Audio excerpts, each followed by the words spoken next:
darn shows. I'm wearing the same shirt. It's the same day, same game. Come on. Well, not for you. For you, it's been a week. Sorry. This is the evolution of trust. And I don't really understand what's going on here. It says, it's tournament time. Each character will now play against every other character. That's 10 paired matches and 10 rounds per match. Who do you think will get the highest total score? Think carefully about it, and then place your bets. If you forgot who's who, hover buttons to see descriptions of each character. Starts with cooperate, then it simply repeats whatever you did last round. Always cooperates, always cheats. Starts with cooperate, then keeps cooperating until you cheat even once. Afterwards, it always plays cheats. Starts with cooperate, cheat, cooperate, cooperate. Afterwards, if you ever related with the cheat, it plays like a copycat. Otherwise, it plays like an always cheat. Who will get the most points? I want to say all cheat because you continuously get 3. But that's not always the case. Because if you played with the copycat, then you're always just going to get 0. You know, you're never going to get anything. If you played with a cooperate, then you're always going to win. If you played with the Grudger, you're always going to, oh, no. Starts with cooperate, so it'll give you 3, and then you'll get nothing. So you'll always get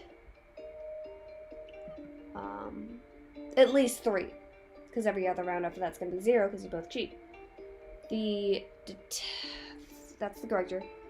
Always cheat. You're always cheat. Starts with cooperate, cheat, cooperate, cooperate. The one that always wins is always cheat. Alright, you placed your bet on always cheat. Let's go through the matches one by one and see how the tournament plays out. First match. Match 1, Copycat versus always cheat. Rounds. You cheat, you get 3, and then nothing. Total scores, -1 versus +3. Like I said. Oh, by the way. Okay, whatever. You may be skeptical about that Christmas truth story about the World War I trenches. Surely that was just a fluke. Okay, whatever. Match 2, Copycat versus always cooperate. Rounds. You get everything. Okay, you both get 20. It's great. It's delightful. It's wonderful. Next match. Copycat versus Grudger. So we're starting with Copycat, apparently. Grudger, you always win. Again, does whatever you do, unless you cheat. And if you cheat, you're screwed. Yes, the truce was dramatic, but it was neither equal nor unusual. Oh, sorry, it was neither unique nor unusual. Round 4, Copycat versus Detective. Rounds. You cooperated. They cheated. Cooperate. Or sorry, no. You cheated, and then everything's just... It's 18. You know what? It's 18. Not every trench joined in the piece, but it was pretty widespread. Many front lines came up with the idea independently again, despite specific, strict orders not to. So, you know what? Copycat is doing pretty good. Okay? He's got 57 right now, granted. It's whatever. Oh, God. You got 30? Seriously? Always cheat versus always cooperate. Yeah. You can't really do much about that. You got 30. She got -10, because you're a butthole. And in fact, even before Christmas, several front lines already had established an unofficial secret peace. That sounds fun. Match 6. Always cheat versus Grudger. So they would get... The cheater would get 3, because you would cheat once. They would hold a grudge, and then you both cheat continuously. So you get 3, just like Copycat. Or not Copycat. Just like, yeah, Copycat? I forgot already. They call it the live and let live system. Basically, you don't shoot me and I don't shoot you. And this works in a lot of places. It does! Next match. Round 7. Always cheat versus detective. Cheat, cooperate. Or no. Cooperate, cheat, cooperate, cooperate, cheat, cheat, cheat, cheat, cheat. Total score, you got 9. They got -3. You may be skeptical. Most soldiers didn't spontaneously form peace with the enemy. So what's so special about trench warfare? Their ending is 45?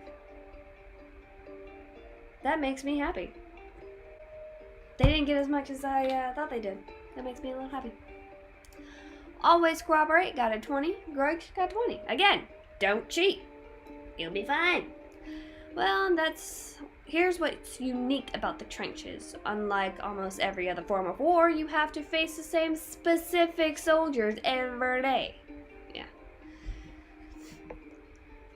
Always cooperate versus detectives. Cooperate, cheat, cooperate, and then just whatever. So she lost one. I'm sorry. And then they gained 27 apparently. You know what? You're on my side. It's a repeated game, and that makes all the difference. Just like the Grudger. Like, I'll cooperate with you until you mess me over. As soon as you screw me over, I screw you over. Next match. Match 10, Grudger versus Detective. Cooperate, cheat, then you cheat forever because, you know, you held a grudge. Anyways, the winner is... Copycat! Apologies to you best, always cheat. I'm sorry. I doubt to do Copycat. I love you, Copycat. Copycat goes by many names. The Golden Rule, thank you. Reciprocal altruism, never heard that. Tit for tat, never heard that. Actually, I've heard it, I just never knew what it meant. Or live and let live. That's why peace could emerge in the trenches of World War I, when you're forced to play the same game with the same specific people, not just the same generic enemy, over and over and over again. Copycat doesn't just win the battle, it wins the war. Be nice. But if things change a lot when you play multiple rounds of the same game, what if we play multiple tournaments? I'm sorry. Oh, Lord. Okay, lots of writing. Now, let's play our population of players evolve over time. It's a 3-step dance. Play one tournament, let them all play against each other and tally up their scores. Okay. Eliminate losers, get rid of the 5 worst players. Oh, and if there's a tie, pick randomly between them. And reproductive winners. Clone the 5 best players. If there's a tie, pick randomly between them. Then you don't get a lot of good people and you get a lot of bad people. And repeat for as long as you like. Note, you don't have to wait for people to literally die and reproduce for culture to evolve. All that's needed is that unsuccessful behaviors to go away. And successful behaviors are intimidated. Blah, blah, blah. So now, let's see this in action. Oh god. I am slightly sick. Don't mind me. Sorry. Say we start with the following population of players. 15 always cooperate, which would be delightful if it was all of them. 5 always cheat, and 5 copycats. We'll ignore Grudger and Detective for now. We're going to do the tournament eliminate reproduce dance a dozen times or so. Let's make another bet. Jesus, that is pretty. Who would you think will win the first tournament? Place your bets again. I want to say always cooperate because they're good people, but I know the cheaters are going to screw them over. But you got 5 copycats. So I think just because there's so many,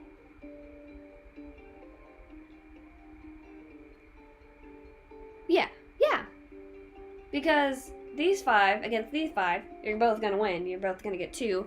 These 5 against these 5, they're going to win 3, you're going to minus 1.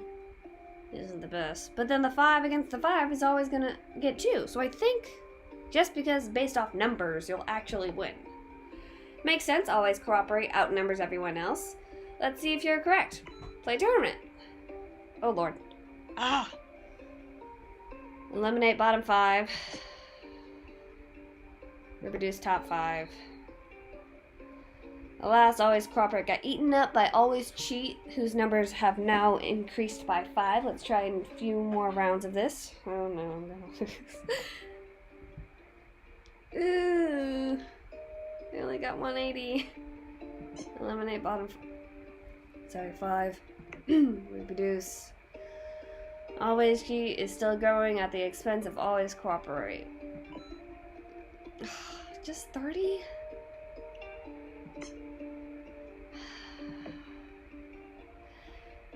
And now, all the always cooperate are dead. But wait.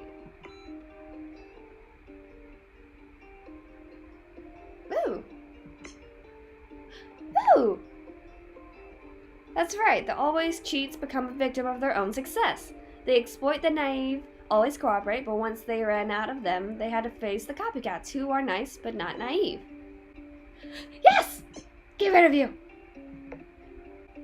By simply copying the other player's motives, Copycat can play nice with each other while always cheating with cheats themselves. Not only that, but that also means Copycat can give always cheat a taste of their own medicine. Screw you, cheaters.